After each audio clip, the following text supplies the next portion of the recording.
Senhor presidente, colegas senadores, senadoras, todos que nos acompanham pela TV e Rádio Senado, eu queria deixar registrado aqui a vitória da juventude acreana com a Aline, nossa jovem senadora que acaba de assumir o mandato aqui no Senado Federal e foi a primeira colocada no concurso, inclusive, que eu, com muito gosto, tenho acompanhado aqui no Senado, que é de trabalharmos por esse projeto Jovem Senador. São estudantes representantes de cada estado e, no caso desse ano, a representante é de Cruzeiro do Sul. Queria cumprimentar todos os estudantes de Cruzeiro do Sul. É da escola Dom Henrique Ruth. É a Aline da Conceição Andrade. Ela venceu a edição 2013 do projeto Jovem Senador aos 17 anos. Cumprimentei a Aline ainda há pouco com seu pai e fico muito feliz de ver uma acreana jovem ser vitoriosa. Ela sempre gostou de escrever, uma aluna estudiosa, e enche o Acre de orgulho com sua conquista. Mas, senhor presidente, caros colegas senadores, essa casa, ela, de certa forma, é a essência do parlamento. E eu venho aqui hoje para, estou certo que muitos colegas também farão o mesmo, para me referir a esse fato que, para nós do Partido dos Trabalhadores, é lamentável, é parte da história, como tal tem que ser tratado. E eu, que nunca fugi dos temas mais delicados e complicados para nós, me sinto na obrigação também de falar nesse momento aqui da tribuna do Senado. Eu me refiro à conhecida Ação 470, que levou à prisão algumas pessoas que fazem parte da história do Partido dos Trabalhadores. Mas queria dizer que, lamentavelmente, como parte do contraditório, já fiz isso em outras ocasiões, fiquei acompanhando nesse fim de semana, como os brasileiros, fiquei vendo as contradições de uma ação que deveria, no meu ponto de vista, ser pedagógica. É a mais longa ação conduzida pelo Supremo Tribunal Federal, a mais alta Corte de Justiça, que teve como relator o atual presidente do Supremo e também presidente do Conselho, que dirige o Conselho Nacional de Justiça do país. Mas o que nós tivemos foi a exposição de algumas contradições que não trago como senador, trago como cidadão. Por exemplo, expostas nas posições do ministro Marco Aurélio. O ministro Marco Aurélio deu entrevista, gravou a entrevista, foi reproduzida no blog do Josias de Souza, foi dada a ele, onde ele expõe algumas das contradições dessa ação.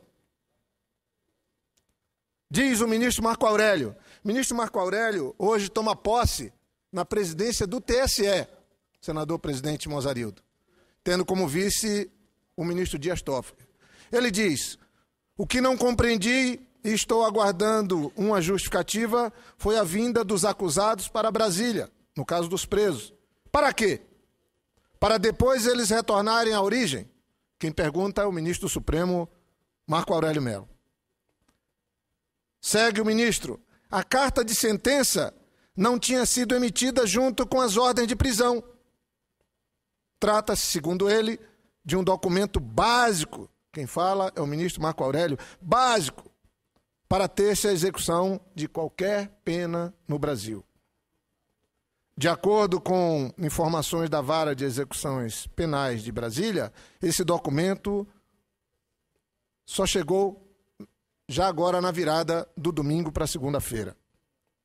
O ministro Marco Aurélio faz mais algumas observações.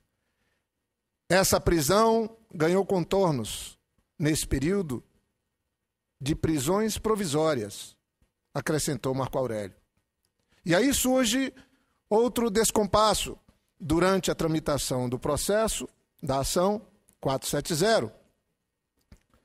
Não foi decretada qualquer prisão preventiva. Seria agora, ao término? E aí ponho mais duas observações do ministro Marco Aurélio. De resto, Marco Aurélio classifica de impensável. Vejam a expressão, eu queria que constasse nos anais do Senado. Impensável o fato de condenados a regime semiaberto estarem presos em regime fechado, ainda que por alguns dias. Eu ouvi e li posição de 3 ex-ministros da Justiça. O hoje governador do Rio Grande do Sul, Tasso Genro, fazendo o mesmo questionamento. José Carlos Dias, ex-ministro da Justiça do governo do presidente Fernando Henrique. E o ex-ministro Márcio Tomás Bastos. Os dois últimos advogando e questionando. Senador Jorge, gostaria de pedir um pouquinho da sua paciência para registrar a presença aqui na nossa galeria dos estudantes do ensino médio do Colégio Estadual João 23, de Ceres, Estado de Goiás. Sejam bem-vindos. Eu queria, então, dizer que essas posições do ministro Marco Aurélio, que hoje, e eu faço questão de estar na posse, hoje assume a presidência do Supremo Tribunal Federal, do Superior, do TSE, Tribunal Superior Eleitoral, junto com o ministro Dias Toffoli, são muito graves. Nós temos um fato hoje na nação. Pessoas importantes, dirigentes do PT, que ocuparam cargo de destaque no nosso governo, estão presos. E nós temos que assumir a gravidade desse fato. São, Suas Excelências, os fatos. E decisão da mais alta Corte de Justiça do país se cumpre. Isso é ponto pacífico. Mas será que é também na mais alta Corte de Justiça que não se tem o adequado cumprimento da lei? Será que o mais longo processo de julgamento da história do Supremo, na hora da execução, da parte mais difícil no direito, na busca de justiça, a parte mais dura é o recolhimento à prisão dos acusados. Exatamente nessa hora, o Supremo comete uma ilegalidade e o país não fala nada? E o Senado não fala nada? É isso que estou questionando. Se o presidente do Supremo pode agir fora do que estabelece a Constituição, e os outros juízes desse país? Essa é a gravidade. Quem está questionando não sou eu. Sou um senador. Tenho muito orgulho de ser senador do Acre, mas quem está questionando a ilegalidade é outro ministro do Supremo, o ministro Marco Aurélio Mello, que assume o TSE hoje. Será que essas contradições deveriam estar ocorrendo num processo na mais alta Corte de Justiça? A história certamente há de registrar o que ocorreu e o que está ocorrendo, mas certamente vai registrar as contradições dessa ação. E queria, senhor presidente, me referir à mais grave dela. O presidente Lula nomeou 8 ministros do Supremo durante 8 anos.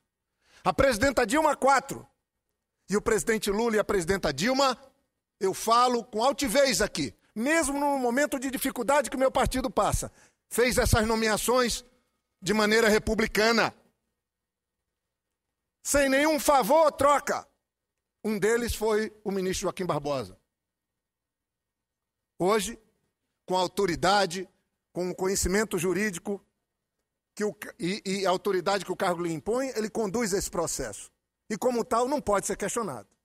Agora, os atos decorrentes dele estão sendo questionados por um colega do Supremo e por ex-ministro da Justiça desse país. Mas eu queria pegar a maior contradição. Eu vi lideranças do PSDB se posicionando, na minha opinião, tripudiando em cima do momento difícil que o Partido dos Trabalhadores está enfrentando. Falo difícil porque nós temos que assumir que talvez temos cometido um grave erro.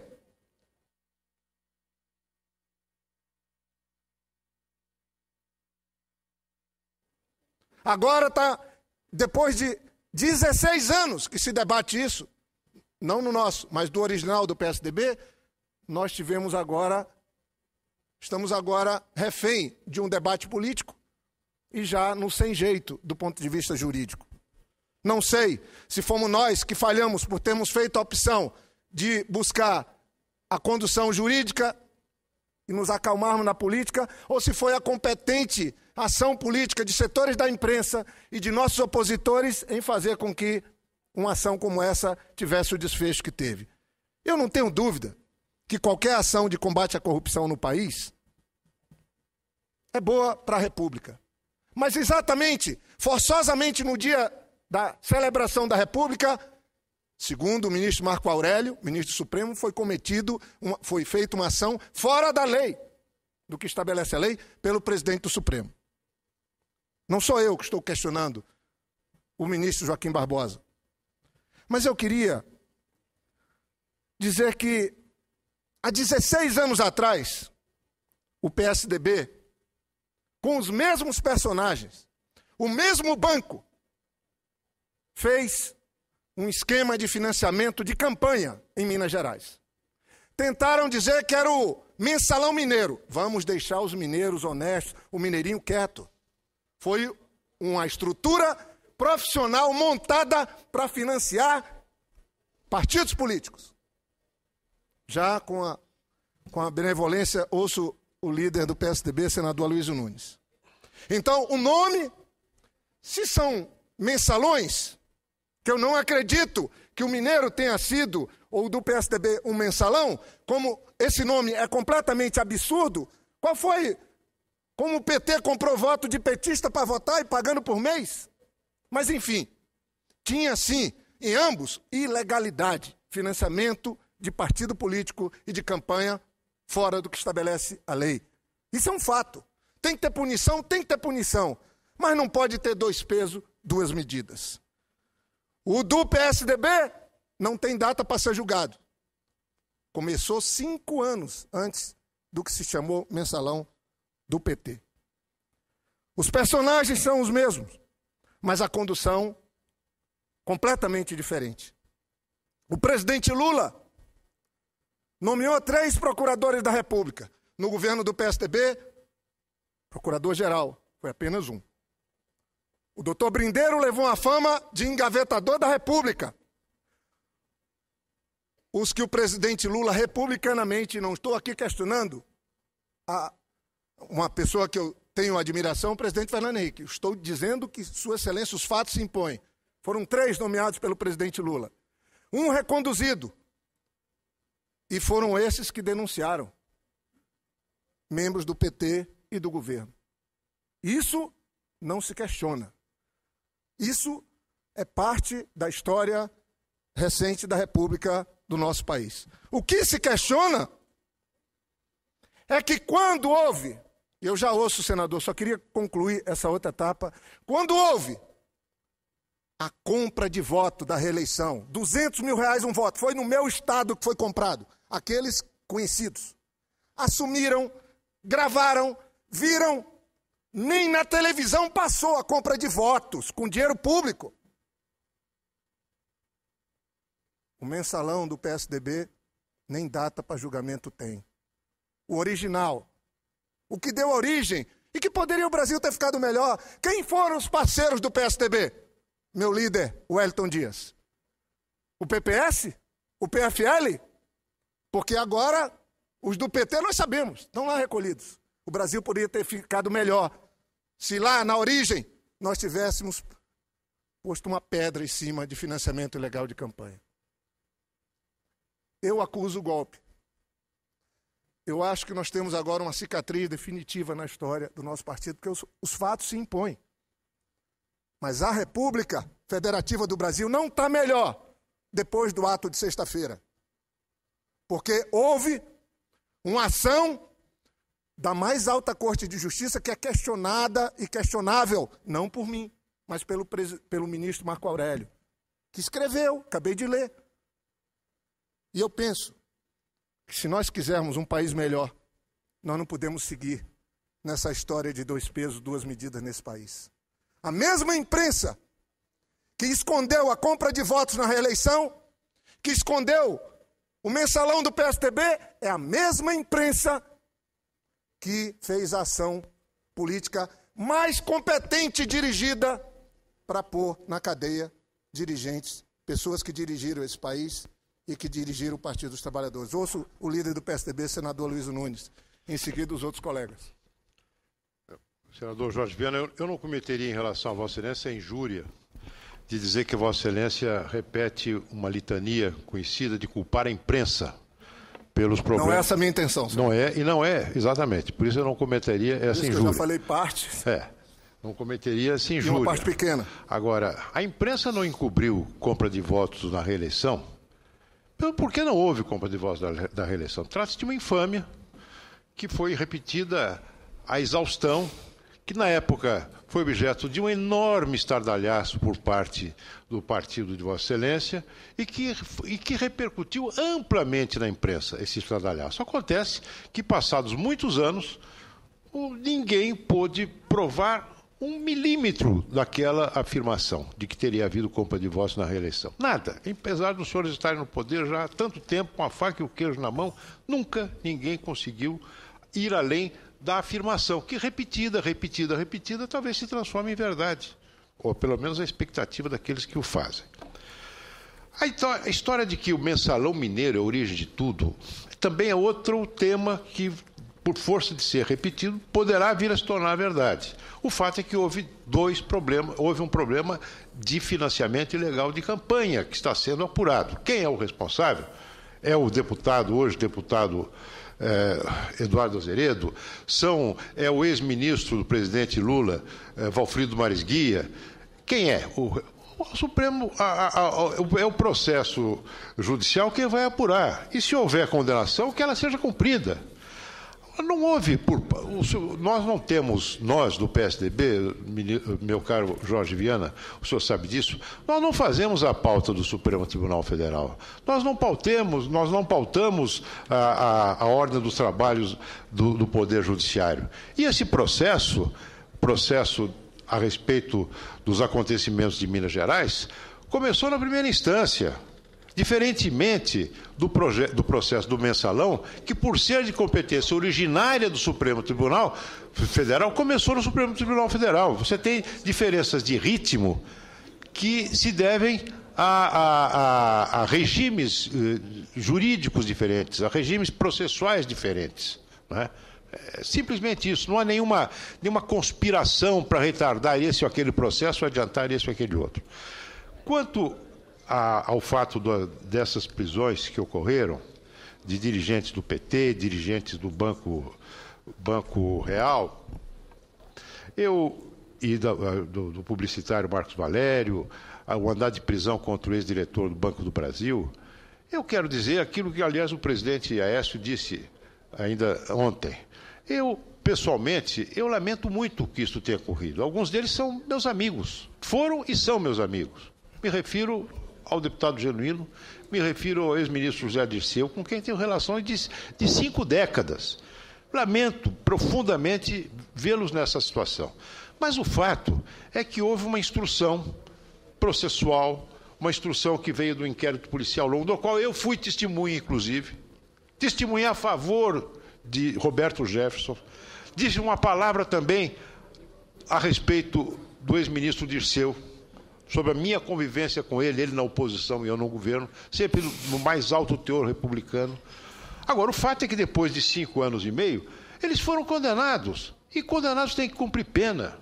A decisão do ministro presidente Joaquim Barbosa foi absolutamente correta. Houve o trânsito em julgado de partes da condenação que não foram objeto de recurso, que são incontroversas. E é natural que elas sejam executadas. Não é? É uma decisão que atende não apenas ao princípio da legalidade. Mas Vossa Excelência não está defendendo que alguém submetido a um regime semiaberto vá para um regime fechado. Não é isso. Vossa Excelência foi ministro da Justiça. A pena começou a ser cumprida, na verdade, quando eles foram para o regime semiaberto. Eles foram trazidos a Brasília, como aconteceria com qualquer outro caso de autoridades desse mesmo porte. Não é? São trazidos a Brasília, aqui se cumprem algumas preliminares administrativas, como, por exemplo, os exames de saúde, enfim, informações a respeito da pessoa, não é? Para em seguida ser encaminhado ao estabelecimento penal, sob a responsabilidade não do ministro do Supremo Tribunal Federal, mas do juiz da Vara das Execuções, aqui de Brasília. Né? Que ele, sim, o juiz da Vara das Execuções, é que vai dizer se aquele condenado tem direito a trabalhar fora, a estudar fora, se ele deve cumprir pena aqui ou cumprir pena no estado do seu estado de origem junto à sua família. Não é? Mas são decisões de natureza administrativa. Eles não começaram a cumprir pena no regime fechado. Esse tem um equívoco, inclusive, que cometeu o ministro da Justiça. Eles não começaram a cumprir pena no regime fechado, não. Eles foram trazidos a Brasília. Mas não existia prisão preventiva. O ministro Marco Aurélio questiona, inclusive, isso. Eles estavam condenados. O ministro Marco Aurélio questiona a vinda deles a Brasília. O ministro Supremo que está questionando. Não tinha nenhuma necessidade e estava mais vinculado, segundo o próprio ministro, à data, a outros interesses do que o cumprimento do processo legal. Mas eu quero ouvir ainda o senador Pedro Simão, que pediu uma parte, senador Luiz. Mas é com satisfação que eu continuo ouvindo Vossa Excelência. Então eles foram trazidos a Brasília e aqui, a partir de Brasília, foram entregues à responsabilidade do juiz da execução penal. Como seria com qualquer pessoa, nas mesmas circunstâncias, senador Jorge Viana? Como aconteceria com qualquer pessoa? Né? Aconteceu com eles, como o que aconteceria com qualquer um. Ou seja, houve realmente, creio eu, um degrau. Digamos, as nossas instituições democráticas subiram um degrau, e não desceram, como afirma Vossa Excelência. Subiram um degrau quando se aplica a lei a pessoas poderosas, a pessoas influentes, a pessoas que são defendidas pelos melhores advogados do país e, no entanto, tendo sido condenados, têm que cumprir pena. Inclusive, tendo sido julgadas por alguns juízes que foram indicados pelo partido do presidente da República. Então, eu creio que houve, apesar da tristeza do episódio, da tristeza que eu sinto pela circunstância pessoal de alguns deles, não é? Inclusive da doença do deputado Genuíno, da doença do ex-deputado Roberto Jefferson, que precisam efetivamente de um tratamento especial, que seguramente será deferido, espero eu, será deferido pelo juiz das execuções, mas o fato é que nós avançamos. Ouço com satisfação o senador Pedro Simões, em seguida faço um comentário com a compreensão do presidente Mozarildo sobre a parte dos dois colegas senadores.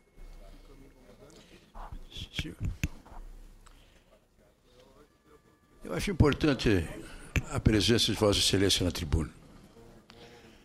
Acho que Vossa Excelência está desempenhando aquilo que eu considero um papel obrigatório de um líder partidário.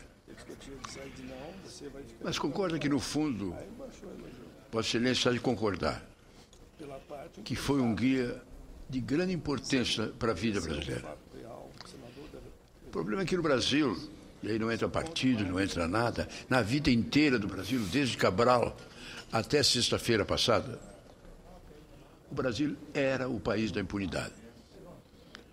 Para a cadeia ia ladrão de galinha. Porque ladrão de galinha não era nem o juiz, nem o delegado. O policial que estava ali de plantão, prendia. Agora, no Brasil, pegar prisão e preso, deputado, senador, banqueiro, empresário, prefeito, gente importante, não acontecia isso. Era o Brasil considerado o campeão mundial da impunidade. Não há país no mundo onde a impunidade seja tão real como aqui no Brasil. O Supremo deu um grande passo. Nós ajudamos. o povo na rua, é verdade, mas nós ajudamos. O problema da ficha limpa passou aqui pelo Congresso. Essa lei que determinou que, sendo processado de segunda via, vai para a cadeia, passou aqui no Congresso. Foram decisões importantes que nós participamos. E tem um aspecto que eu acho que Vossa Excelência podia salientar. E eu saliento. E o líder do PSDB terminou de salientar. A maioria, quase unanimidade dos ministros que votaram foram indicados pelo Lula e pela Dilma. Isso é muito importante. Foi um assunto que eu levantei no início do meu pronunciamento. É realmente muito importante. Mostrou que o que se fala, o que não se fala, as pessoas que estavam ali julgaram, votaram. E os que votaram de uma maneira, mas votaram de acordo com a consciência deles. Agora, o que eu acho que a gente deve entender e saudar é que o Brasil está mudando. O Brasil está mudando. Nossa lei da ficha limpa, o senhor Maluf, que há 40 anos deve ter sofrido até hoje uns 30, 40 processos, sempre condenado, mas nunca em caráter definitivo. Recurso, mais recurso, quando chega lá, na última condenação, já está prescrito, não tem mais nada. Agora não. Agora ele foi condenado em segunda vez e é inelegível. Ele se tornou inelegível, ele não é mais candidato. Por quê? Por causa da lei da ficha limpa que esse Congresso votou. Então, essa lei da ficha limpa, essa decisão do Mensalão foi da maior importância. Eu digo a Vossa Excelência com toda sinceridade. Eu não vejo absolutamente nada de dizer que o PT aconteceu com o PT, e Vossa Excelência tem razão. O PSDB tem lá um negócio de Minas Gerais, tem agora o que está acontecendo, o negócio dos metrô lá em São Paulo. Eu acho que não tem partido aqui que possa tirar pedra. Com toda a sinceridade, nós, na classe política, estamos tão engajados numa série de coisas equivocadas que não é de atirar pedra. Eu diria a Vossa Excelência que hoje é um dia de respeito recíproco. Eu respeito os que foram presos. O nosso querido amigo e ex-presidente do PT, uma legenda na história da vida brasileira, teve um excepcional passado. Meu amigo, quero muito bem, está realmente muito doente, merece um tratamento especial. O ex-presidente do PTB, o atual, não sei, presidente do PTB, eu fiz um elogio a ele, corpo presente na comissão, na CPI, quando ele estava depondo, dizendo: eu quero felicitar Vossa Excelência, porque foi ele que contou. Se não fosse ele que contasse os detalhes, nos mínimos detalhes, nós nunca íamos saber. Então, eu inclusive acho que, com toda a sinceridade, ele merecia ter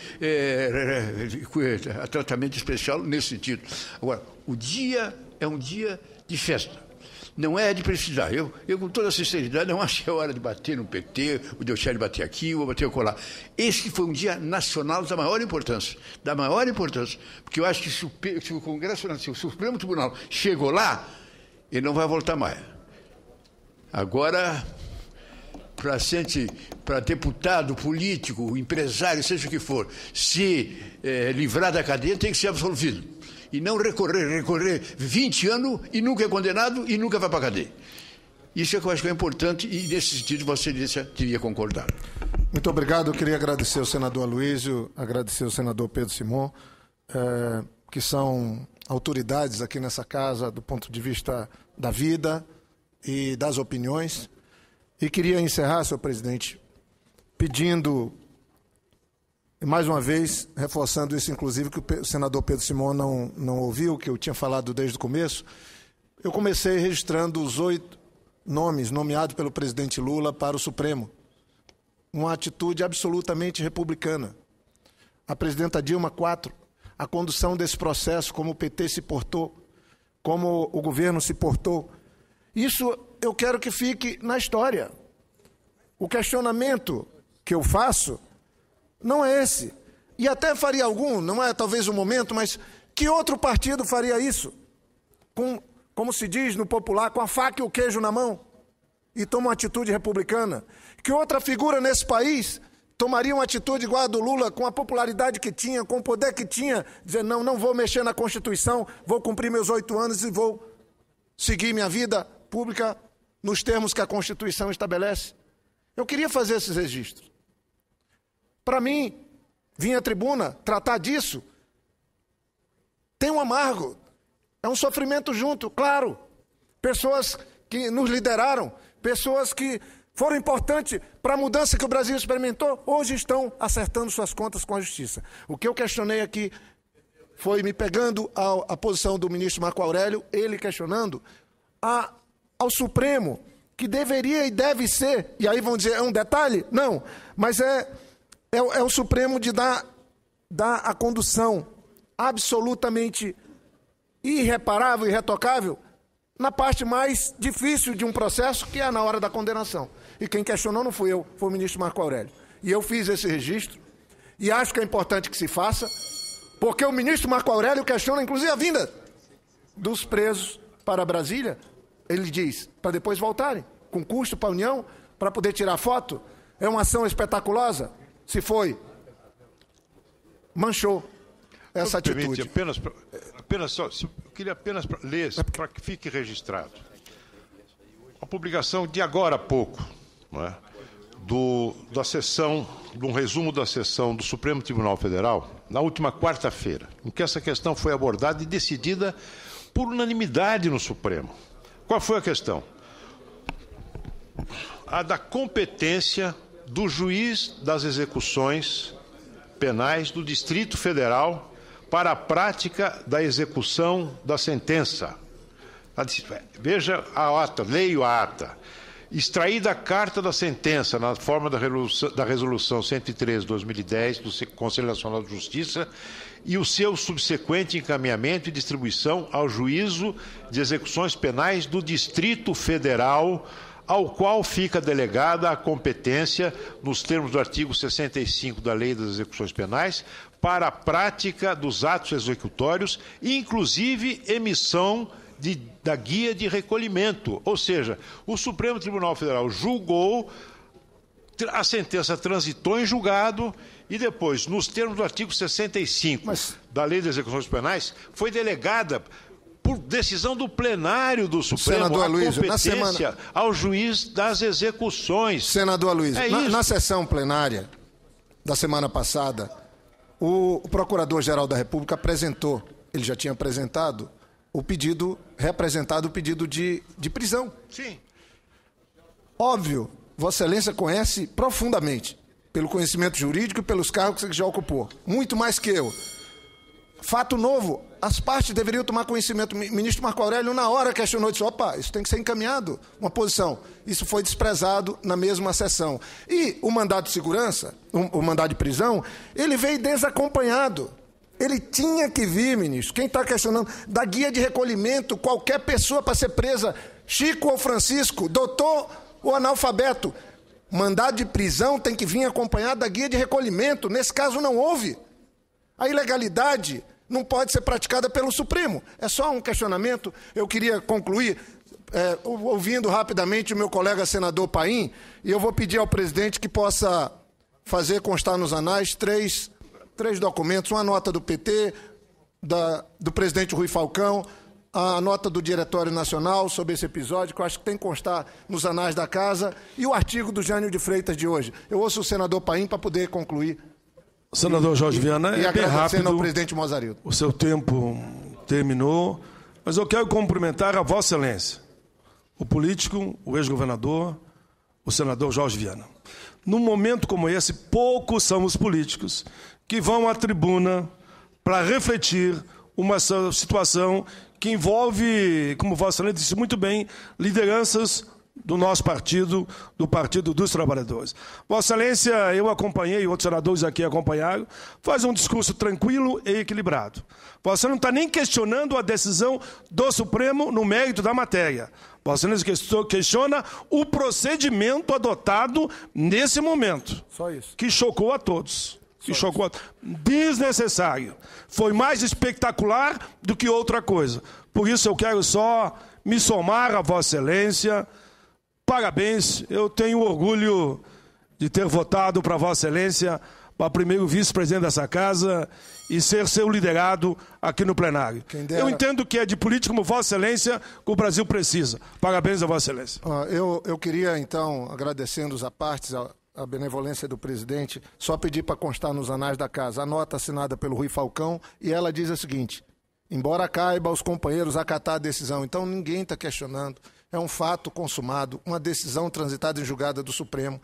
E eu queria que não tivesse nenhum grave problema na hora da sua execução, porque é a parte mais delicada. Só isso. Mas o Brasil tem que tirar lições, nós todos temos que tirar lições e esperar que o pau que dá em Chico também possa ir no Francisco.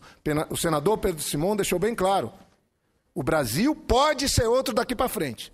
Quantos governos, com o poder, com apoio popular, fariam o que o nosso líder Lula fez? Nomear de maneira republicana e isenta procurador-geral da República, 8 ministros do Supremo. Podemos até ser questionados. Vocês são os bobocas. Vocês... Não.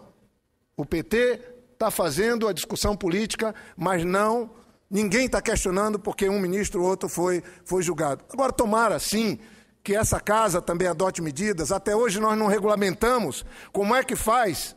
Como é que as duas casas tratam aquilo que está na Constituição quando alguém é condenado, transitado, julgado? O Congresso não decidiu isso. Temos que decidir. Eu estou apresentando outra PEC. Que quando tiver uma condenação, a mesa possa... A mesa, eu sei que tem a PEC do senador Jabas, mas ela está lá na Câmara e não é votada. Essa é a nossa prerrogativa para deixarmos o Brasil melhor.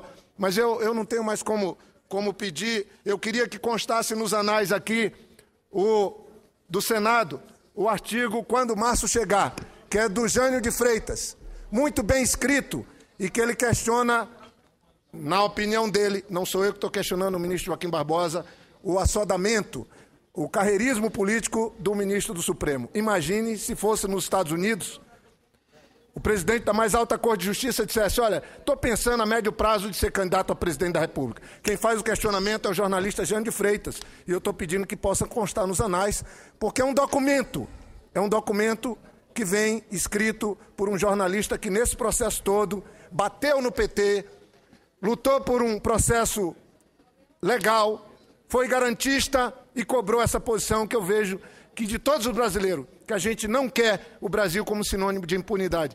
E vou encerrar senador com o Jorge Viana. Senador Requião. Com a tolerância do nosso presidente. Senador Requião. Senador. Só queria pedir, senador Requião, porque o orador já está quase 1 hora na tribuna, quando ele tinha direito a 10 Não minutos. tomarei mais de 2 ou 3 minutos. Senador Jorge Viana, quero cumprimentá-lo pela atitude de ter vindo à tribuna e, ao mesmo tempo, dizer a Vossa Excelência que eu estou à disposição da liderança do PT para encaminhar qualquer pedido de interpelação para esclarecer o abuso de poder na execução da pena.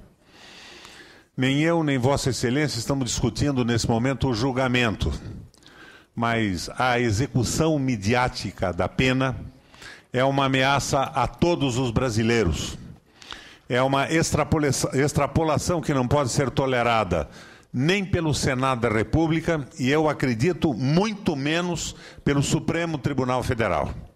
Então, me solidarizo com Vossa Excelência. Não resta dúvida que foi uma execução midiática, foi um abuso de poder, conforme capitulado no nosso Código, e eu me coloco à disposição do PT, desde já, para subscrever qualquer interpelação, medida, pedido de esclarecimento que o partido tome a iniciativa de fazê-lo.